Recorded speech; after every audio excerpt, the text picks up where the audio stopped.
How to easily show hidden files and folders on Windows 11 and 10. At first, click on Start and the Type in Control panel. Click to open.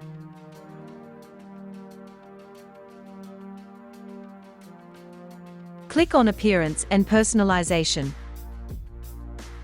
Here click on File Explorer option. Up here click on View. Click to check Show Hidden Files, Folder, and Drives option. Move down and uncheck Hide Protected Operating System File option. Here click on Yes to continue. Then click on Apply and then OK.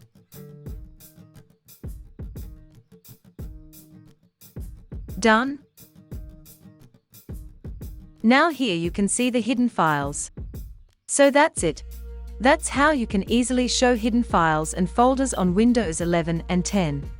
Thank you for watching, and please don't forget to subscribe, like, and even leave a comment. Have a nice time.